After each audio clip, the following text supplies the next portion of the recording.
The crack of his mother's hand striking Josiah's cheek echoed sharply through the grand Seattle ballroom, silencing the string quartet mid-note. Eli stood frozen beside his partner at the altar, his heart hammering as 200 guests gasped in unison, the fairy lights and floral arrangements suddenly feeling like a cruel backdrop to the unfolding nightmare. Josiah's face burned, not just from the physical slap but from the years of suppressed pain rushing to the surface. His mother, Margaret, stood before him in her elegant navy dress, her eyes blazing with a mix of fury and heartbreak. "How could you do this to us?" she hissed, loud enough for the front rows to hear. "Parading this sin in front of God and family." The officiant, a kind-faced woman they'd chosen carefully, stepped back awkwardly, clutching her book of vows. Eli reached out instinctively, his hand finding Josiah's trembling one. He could feel the tension in his fiancée's grip, the same man who'd whispered dreams of this day during late-night talks in their small apartment overlooking Puget Sound. This was supposed to be their moment of triumph, not public humiliation. As security gently but firmly escorted Margaret toward the side exit, whispers rippled through the crowd like wildfire. Josiah's relatives from the Midwest exchanged shocked glances, while Eli's more liberal family from California sat in stunned solidarity. The best man, their friend Marcus, looked ready to intervene but held back, knowing this was deeper than he could fix. In the chaos, Josiah's mind raced back to the beginning, to the rainy afternoon in New York City 5 years earlier when their paths first crossed at Columbia University. He had been a shy business major from a small town in Ohio, raised in a strict household where Sunday sermons warned against the gay agenda. Eli, a confident art history student with roots in sunny Los Angeles, had been the opposite, open, charismatic, unafraid. Their first conversation happened in the library during finals week. Josiah was struggling with a group project, buried under books, when Eli slid into the seat across from him with a casual smile. "You look like you could use a coffee and some actual help," Eli had said. What started as study sessions turned into late-night walks through Central Park, sharing stories that revealed more than just academic ambitions. Josiah had never felt seen like that before. Eli listened without judgment when Josiah tentatively admitted the confusion he'd felt since high school, the secret crushes he'd buried deep. Those early months were a whirlwind of discovery. Josiah's internal battle was constant. He'd sneak glances at Eli during lectures, his stomach twisting with a mix of excitement and terror. What if his family found out? His mother had always pushed him toward nice girls back home, sending photos of daughters of church friends. Coming out seemed impossible, a betrayal that would shatter the fragile peace of their family dinners. Yet Eli's patience was a lifeline. He never pushed, only offered quiet support, sharing his own story of coming out at 16 and the rocky road with his parents that eventually led to acceptance. Their first kiss happened on a crisp autumn evening on the Brooklyn Bridge. The city lights twinkled below as Eli leaned in, and for Josiah, it was like the world finally clicked into place. But the joy was tempered by fear. That night, back in the dorm, Josiah lay awake, heart racing, wondering if he could ever live this truth openly. The weight of societal expectations, the whispers he imagined from neighbors back home, pressed down hard. Eli sensed the turmoil and held him close, promising that whatever path they took, they'd face it together. As the months passed, their bond deepened. Eli introduced Josiah to his circle of friends, a diverse group that showed him a world where being gay wasn't a secret shame but a part of life to celebrate. Yet for Josiah, every step forward came with internal pushback. He deleted texts from Eli before visiting home for holidays, made up stories about roommates. The double life was exhausting, chipping away at his sense of self. One night, after a particularly tense call with his mother pressuring him about settling down with a woman from their community, Josiah broke down in Eli's arms. "I don't know if I can do this," he confessed. Eli's response was steady. "You don't have to figure it all out today. Just know I'm here, and you're not alone." The relationship faced its first real test when a mutual friend, jealous of their connection, hinted to Josiah's family about odd behavior during a visit. The vague rumors reached Margaret, sparking a suspicious phone call that left Josiah spiraling. He pulled away temporarily, fearing exposure, but Eli refused to let fear win. He showed up at Josiah's door with takeout and patience, reminding him that love wasn't something to hide forever. By the time they graduated and moved to Seattle for jobs, Josiah in finance, Eli in museum curation, their love had survived the crucible of young adulthood. The city offered a fresh start, away from prying eyes. They found an apartment, built a life of shared routines. Morning coffees, weekend hikes in the Cascades, quiet evenings planning a future. Yet the shadow of family lingered. Josiah's visits home grew strained, his mother's questions about girlfriends becoming more pointed. Eli watched his partner struggle, offering silent strength while dealing with his own pressures at work. Back in the ballroom, the tension snapped Eli into action. He stepped forward, voice steady despite the tremor in his chest. "Margaret, wait. There's something you need to know. Something I found when we were planning this day." The hall fell into absolute silence as Eli continued, his words landing like stones in still water. The words hung in the air like smoke after a firecracker. Eli's voice carried across the ballroom, clear and unflinching. "I came across your old letters from college, Margaret. The ones addressed to a woman named Laura. You loved her once, didn't you? Before the pressure to marry and have kids pushed you into a life that never felt completely yours. That's why this hurts you so much. Because you know what it's like to hide who you are." Gasps rippled through the crowd again, louder this time. Margaret's face drained of color, her hand flying to her mouth as decades-old memories flooded back. She staggered back a step, the security guard loosening his grip in surprise. Josiah stared at Eli, shock mixing with a rush of love and gratitude. How had Eli kept this quiet? The letters had surfaced months ago when Eli helped sort through family heirlooms for the wedding decorations. He'd recognized the handwriting and the pain between the lines. The officiant cleared her throat, trying to regain control. "Perhaps we should pause." But the damage or the breakthrough was already unfolding. Josiah's father rose slowly from his seat, his expression a storm of confusion and anger. "This is a private family matter," he muttered. But the guests were already leaning forward, phones discreetly recording what would surely become the talk of every family gathering for years. "Sarah? No, wait. In this reality there was no Sarah. The wedding was theirs, 2 grooms in matching tuxedos." The friends on Josiah's side from Ohio looked betrayed, while Eli's California relatives nodded in quiet support. Eli pulled Josiah closer, their hands interlocking publicly for the first time without fear. "We didn't plan to hurt anyone," Eli said softly, addressing the room now. "But love isn't a choice we make to please others. Josiah and I built this life together through every doubt, every late-night fear that the world would tear us apart.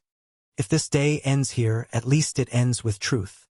Josiah felt a wave of relief crash over him, the slap sting fading under the warmth of Eli's presence. They had faced smaller versions of this moment before. The awkward Thanksgiving when Josiah's cousin made a casual joke about roommates. The tense office party where Eli's boss had subtly questioned why he never brought a girlfriend. Each time, they chose each other. As security finally led Margaret out, the ballroom erupted into murmurs and a few scattered claps from younger guests. Josiah and Eli walked down the aisle hand in hand, not as planned victors but as survivors. Outside under the Seattle drizzle, the cool air hit Josiah's burning cheek like a bomb. "You really did that," he whispered, voice cracking. Eli nodded, eyes glistening. "I couldn't let her pain become ours forever. We deserve this, Josiah. All of it." They climbed into Eli's car, the engine humming as they drove toward their apartment. The city lights blurred past, a reminder of the life they'd carved out far from Ohio's judgment. Inside the quiet car, Josiah's mind drifted again to their first apartment in Seattle. The arguments over whose turn it was to cook, the quiet mornings where Eli would trace patterns on Josiah's back and promise a future without hiding. Those small moments had built their strength for today. By the time they reached home, The adrenaline was wearing off. Josiah sank onto the couch, the red mark on his face now a faint reminder. Eli brought ice wrapped in a towel, sitting beside him without words at first. "Your mom. Do you think she'll ever understand?" Josiah asked. Eli shrugged, the weight of the day settling in. "I don't know. But we can't wait for permission anymore. This is our life. The job promotions we earned together, the friends who stayed, the dreams we whispered in college." They talked late into the night, unpacking every layer of fear that had led to this wedding. Josiah recalled the day he proposed, on a hike in the Olympic Mountains, knees shaking not from the altitude but from the fear that Eli might say no because of family pressure. Eli had said yes instantly, pulling him into an embrace that erased every doubt. The next morning brought reality in the form of missed calls and texts. Josiah's father demanded a family meeting. Eli's phone buzzed with supportive messages from his side. The couple sat at their kitchen table, coffee cooling as they faced the consequences. "We could run," Josiah joked weakly. Eli smiled. "No running. We face it, together." Their decision was clear. No more hiding, no more half-lives. The slap and the revelation had forced the truth into the light, and now they had to live in it fully. Weeks blurred into a tense new normal. The Seattle apartment, once a sanctuary, now felt like a war room with unanswered voicemails from Margaret and Josiah's siblings piling up. Eli threw himself into his museum work, curating an exhibit on hidden histories that suddenly felt personal. Josiah stared at spreadsheets in his finance office, the numbers blurring as colleagues whispered about the wedding incident that had made local news. One afternoon, his boss pulled him aside. "Look, we support diversity here, but clients are asking questions. Maybe keep things low-key for now." The words stung deeper than any slap, echoing the same societal pressure that had haunted them since college. Josiah nodded outwardly but inside felt the old fear creep back, the urge to shrink himself to fit. That evening, Eli met him at the door with takeout Thai food and a determined look. "We don't shrink anymore," he said, echoing their old promise. They ate on the balcony overlooking the sound, the salt air mixing with the spice. Josiah opened up about the college years again, how Eli's steady presence had been the anchor when his own family called weekly with subtle hints about settling down. "Remember that winter break when I went home alone?" Josiah asked. Eli nodded. "You came back quieter, like part of you had been chipped away." It was true. The visit had been filled with church potlucks and questions from aunts about finding a nice girl. Josiah had smiled through it all, texting Eli secret updates that kept him sane. Back in New York, Eli had met him at the train station with flowers and no questions, just space to breathe. Their bond strengthened through the fallout. Friends rallied. Marcus organized a small gathering at a local bar, toasting to living out loud. But not everyone stayed. An old college roommate from Ohio unfollowed them on social media, posting vague Bible verses that cut like indirect accusations. The betrayal hurt, reminding Josiah of every small-town gaze that had made him question his worth. Eli held him through the tears that night. "Their loss," he murmured. "We gain ourselves." The couple started small rituals of growth, weekly therapy sessions where they unpacked identity crises, weekend drives to the coast where they talked about future dreams unfiltered by fear.